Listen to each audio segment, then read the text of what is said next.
13 years later, these two characters are 13 years old. One of them is acutely aware that they are adopted. Hey guys, it's Mia here, and welcome back once again to another bookish video. Today we are going to be talking about a book that I told you I've been trying years to find the series to, and that is the book Found by Margaret Peterson Haddix. This series is a series I've been looking for since middle school when my reading teacher made me read it and the class read it as a curriculum. I fell in love with it and I was unsuccessful of finding the entire series until recently, which finally can read the rest. And since it's been such a long time since I've read it twice. The time in middle school and like 2015, so it's been a hot minute since I've read it either time, which was nice because I didn't remember anything that really happened in the series, so I got to enjoy it like it was the first time all over again, and I can tell you that it was just as good the first two times I've read it.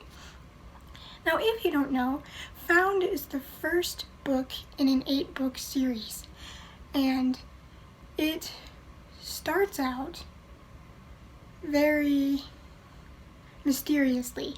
Now, the back of the book does spoil the main element of the entire thing, which is kind of a bummer, but I guess it's less about the time travel and more about figuring out who the characters are in the other timelines, or in the other times. So, we start out the book in a different character's perspective, and her name is Angela. She had just started working in an airline, and it's her first day. And what do you know? Something utterly bizarre happens. Late at night on the airline, they get a mysterious plane landing in their runway out of nowhere. It didn't come up on radar, it didn't come up on the delayed flights alerts, it didn't come up on the emergency landing radio, nothing. It triggered none of the usual warnings. So they're all like, okay, this is bizarre, let's go check this out. So Angela goes to the plane and finds nothing but babies inside. So when none of the babies are claimed, they put them all up for adoption, and then we jump to 13 years later. So 13 years later, these two characters are 13 years old. One of them is acutely aware that they are adopted, and his name is Jonah.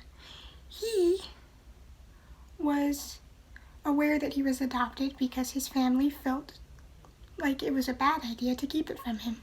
So they tried their best to assure him that just because he's adopted, it does not mean that they don't care about him and that anything will change because they had their own daughter. He is still very much their son, and they love him regardless of that. Then one of his friends, Chip, who recently moved into the neighborhood and they become fast friends with, also ends up finding out he gets adopted, although his parents are on the other end of the spectrum from Jonah's. They don't want him to know he's adopted, and they don't want to talk about it at all. Now, the only reason Chip finds out that he's adopted is because something odd happens. Jonah ends up getting an unmarked letter in the mail addressed to him. And all it says inside is, "Beware, they're coming back to get you." And at first he thinks, this is just some 7th grade prank who they think it's funny to come at me because they know I'm adopted because I talked about it in class. No big deal. But then Chip ends up getting the same exact letter in the mail the next day. And at that point, Jonah's like, okay. Chip's not adopted. At least he didn't know at the time. And he certainly wasn't in class with me when I had that discussion, so that he couldn't have known. So who put these letters in our mailbox? And how the heck did Chip know, or did they know Chip was adopted when he didn't even know? So there starts to become this mystery of who sent these letters, how did they know they were both adopted, especially Chip, because no one ever told him, no one talked about it, and what do they want? Who's coming back to get them, and why are they coming back to get them? They start to come up with theories like, oh, you were taken from child smugglers and put up for adoption when they couldn't find your real parents, or maybe you survived this horrific event that your parents didn't, so they took you and put you in an adoption agency in another place. But then they're like, well, okay, that makes some sense, but these letters don't. If I was a survivor of this horrific event with no parents to speak of, or if we were from a child smuggling ring, why would they be coming back to get us? Like, they shouldn't even know where we live, let alone the fact that we're adopted, and be sending us these letters. So they kind of go through the motions of figuring out who they are and whatnot, and then another letter comes, and I forget what this one says. No, the first letter was, you are one of the missing, and then they're like, ha ha ha. And then the second letter was, beware, they're coming back to get you. I'm sorry, I messed that up a little bit, but they all have bearing on the story. So things start to unravel from there, and then they start to realize that there are more kids in their neighborhood getting these letters. And it starts to seem like this is all connected. Like, why are so many people from 3 towns so close together getting these letters? This is way bigger than a 7th grader's stupid little prank. What is happening? So then, Chip, who's very upset about being lied to his entire life, about not being the real birth child of his parents, starts to dig into his parents' files without their knowledge, having help from Jonah to crack open the safe, who also feels like Chip's parents are very ignorant in the fact that they hid something this big from Chip. He has every right to know because it is his life. I'm just quoting the book, not trying to belittle any adopted parents out there who haven't talked about any of this with their kids. You do you, it's your kids, this is just what the book's saying, so do not put that on me, I'm just going by the book. But, so they start working together to uncover more about Chip's adoption and these letters, and then it leads them to the FBI. And they're like, why in the hell is the FBI involved in our adoption? What do they have to do with it, and what do they want? So they end up getting in contact with this FBI agent, and then this really bizarre event happens where this guy gives Jonah this Mountain Dew. He's like, yo, it spit out 2 from the machine, I'm only gonna drink 1. Here you go, kid. And he's like, oh, okay, I like Mountain Dew, I'll take it. Don't take anything from strangers, although he did make sure the bottle was still sealed. Risky business, don't do that. But he ends up taking the Mountain Dew, and because he's so nervous talking to the FBI agent, and he drank the Mountain Dew so quickly, he ends up having to bolt to the bathroom to get sick.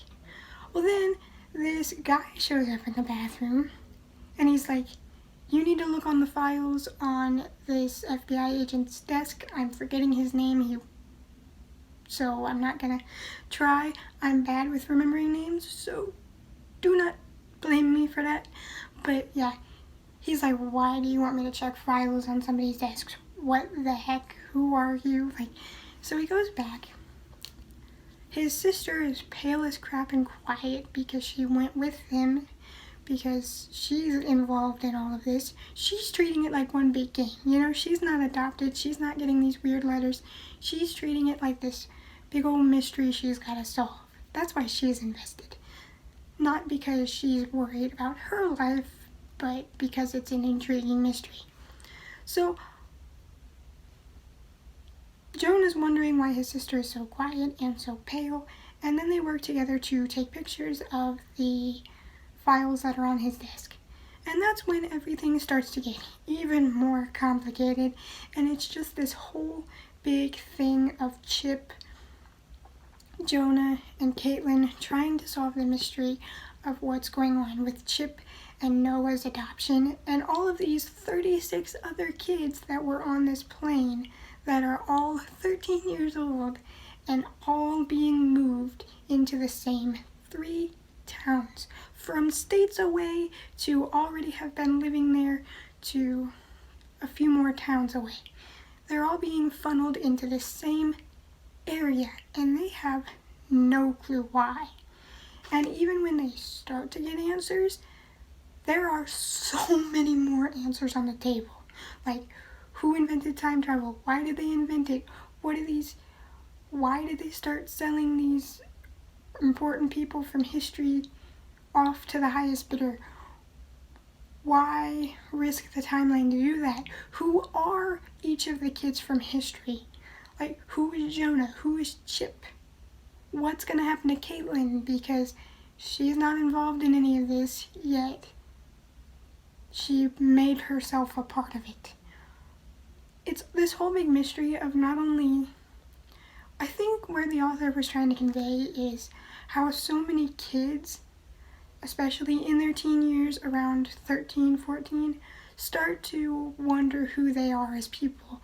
Like, what do I want to do when I grow up? Not just my dream, but what do I want a career to be? Or who am I in myself? What are my hobbies that bring me the most joy? What are all of that? Take that and multiply that to the extreme.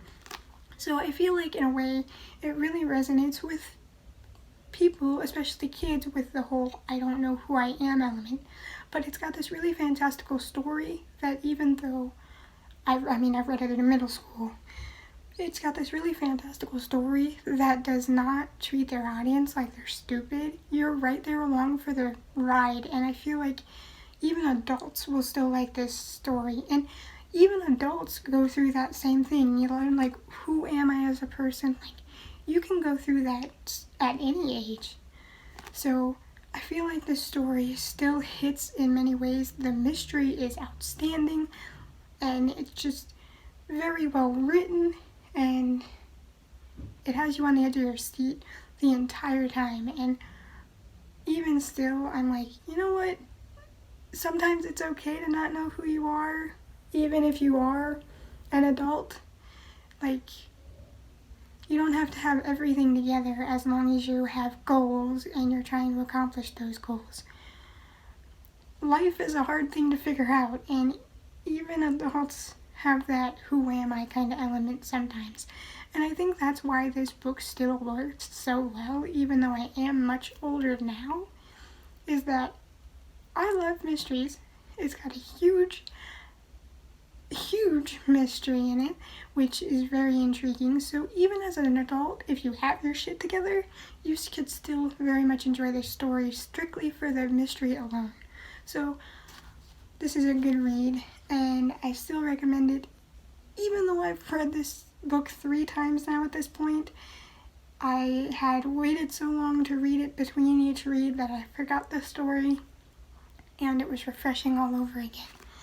Now, I am going into book 2, which I am not going to talk about because it is spoilers and because it is the second book to this one. So, I don't know how many spoilers are going to be on the back of this book. The covers aren't very varied, they're more varied in color, and I do not know why there's a live action shot on the front, because I looked it up, there's no movie or show to go with it. Sadly, I was hoping, but no. So I don't like that element of it, but it's fine. So I'm going to go into this, actually probably by the time you guys see this, I'll be a good chunk of the way into this because I'm not posting this video until Friday. So, what are you guys reading? Have you read this series before? If you have, please no spoilers in the comments. I will be really upset. Don't spoil things for people. Rude. So, hope to see you next time. Okay, bye guys!